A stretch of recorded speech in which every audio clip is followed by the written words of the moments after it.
మీరు చెప్పండి. సర్వహితాన్నే భగవంతుడు కోరుకుంటూ ఉంటారు. ఈ విషయాన్ని రామకృష్ణ పరమహంస, వివేకానందుల వారు మనకు తెలియచెప్పారు కూడా. అయితే హితంలో కూడా అంటే మన ఈ పూజా విధానాలు కానీ ఇవన్నీ కూడా ఆ సర్వజన హితాన్ని కోరే విధంగా ఉన్నాయి అంటారా? ఖచ్చితంగా ఉన్నాయండి. మనం షోడశోపచారాలు ప్రతి నిత్యం పూజలో చేస్తూ ఉంటాము. దేవాలయాల్లో వారు చేయటమే కాదు, నిత్యం ఇంట్లో కూడా మంత్రోపదేశాలు ఉన్నవాళ్ళు కూడా షోడశోపచార పూజలు చేస్తూ ఉంటారు. అందులో ఖచ్చితంగా ఉపదేశం హితం అన్నది ఉందండి. అంటే మన పూజా విధానం దాన్ని తెలుపుతుంది అంటారు, హితాన్ని తెలుపుతుంది. బాగుంది, మీరు చెప్పండి. మంచి అద్భుతమైనటువంటి ప్రశ్న. సర్వజన హితం అంటే దేవాలయం అనేది లోకరంజకంగా జనరంజకంగా ఉంటుంది. ఇప్పుడు మేము ప్రతిరోజు స్వామివారికి ఆరాధన జరిగిన తర్వాత ఈ దేశంలో సుభిక్షంగా పంటలు పండాలి, వర్షం కురవాలి, ఇవన్నీ ప్రార్థిస్తాం. కానీ చిన్న విషయం, ఇప్పుడు దేవాలయాన్ని కళల్ని వేరు చేసేసాం మనం. సర్వజన హితం పోయింది. ఇప్పుడు ఉదాహరణకి కళాకారుడు జీవించలేకపోతున్నాడు. ఇప్పుడు ముందంతా ప్రతి దేవాలయంలో జాతర జరిగేటప్పుడు అక్కడ బుర్రకథ, ఒగ్గు కథ, మన తోలుబొమ్మలాట ఇవన్నీ ఉండేవి. ఇవన్నీ సర్వజన హితం కోసమే. అంటే వాళ్ళ వృత్తుల్లో వాళ్ళ వృత్తిలోంచి చేసినటువంటి నైపుణ్యంతో చేసినటువంటి వస్తువుల్ని కూడా అక్కడ విక్రయించేవాళ్ళు. ఆ భగవంతుడికి సంబంధించి జరిగేవి. ఇప్పుడు చిన్నగా మేడారం జాతర జరిగితే కొన్ని లక్షల మంది, చిన్న మేడారం జాతర జరిగితే కొన్ని లక్షల మంది. కురుమూర్తి దేవాలయం మహబూబ్నగర్ అటు సైడ్ పోతే అక్కడ చెప్పులు స్వామివారికి తొడిగినట్టుగా చెప్పులు, కొంతమంది చెప్పులు తయారు చేసేవాళ్ళు. ఆయన వెంకటేశ్వర స్వామి వాళ్ళ ఇంటికి వెళ్ళి నా సైజు చెప్పులు చేయవయ్యా అని చెప్పాడు. ముసలాయనలా వెళ్ళారు.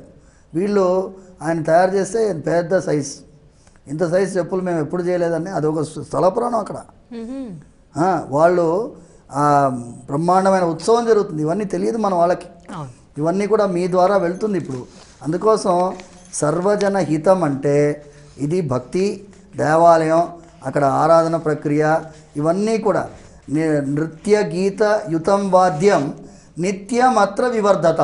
నృత్యం ఉండాలి, గీతం ఉండాలి, వాయిద్యం ఉండాలి. వాయిద్యం వాయించేవాడు వాడు బాగుపడతాడు, నృత్యం చేసేవాళ్ళు కళాకారులు గీతం పాట పాడేవాడు. ఇప్పుడు మీరు చూస్తే మీరు ఉదాహరణకి ఏ దేవాలయానికి వెళ్ళినా కూడా కనీసం 200 మంది 300 మంది ఉంటారు ఎప్పుడైనా సరే. అదే త్యాగరాయ ఆరాధన ఉత్సవం జరిగితే త్యాగరాయ గాన సభలో 600 సీట్లు ఉంటాయి. 600 సీట్లు ఫిలప్ చేయాలంటే మీరు వాట్సాప్లో రండ్రా అంటే కూడా రారు. అదే చిలుకూరులో కానీ ఎక్కడైనా కానీ కూర్చొని త్యాగరాయ గాన ఆరాధన కీర్తనలు పాడితే 1000 మంది వింటారు. నేను ఒకటి ఉదాహరణ ఇస్తాను మీకు. అస్సాం నుంచి ఒక భక్తుడు తిరుగుతూ ఉన్నాడు, చిలుకూరులో ప్రదక్షిణ చేస్తున్నాడు. ఒక అమ్మాయి నారాయణ తీర్థుల తరంగం పాడుతుంది. అమ్మాయి జయ జయ స్వామిని జయ జయ అని పాడుతున్నది. ఒక 5 నిమిషాల కీర్తన అయిపోయిన తర్వాత అమ్మాయి పాడింది, వెళ్ళిపోయింది.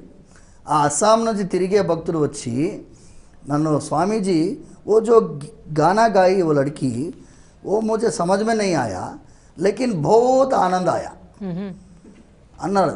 అంటే తేనె తీయగా ఉంటుందని మనం చెప్పాల్సిన అవసరం లేదు. నోట్లో పోస్తే తెలియని వాడికి కూడా తెలిసిన వాడికి కూడా ఎంత ఆనందంగా ఉంది అంటాడు వాడు. తేనె చెవులో ద్వారా స్వామివారి నామ సంకీర్తనము తేనెలాగా ఉంటుంది.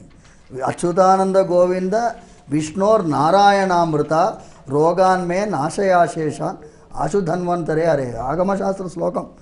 ఈ భగవంతుడి నామ సంకీర్తనం కానీ నామస్మరణం కానీ ఆనందాన్ని ఇచ్చేది. కాబట్టి ఆనందాన్ని ఇచ్చేది ఏదైనా కూడా హితమే.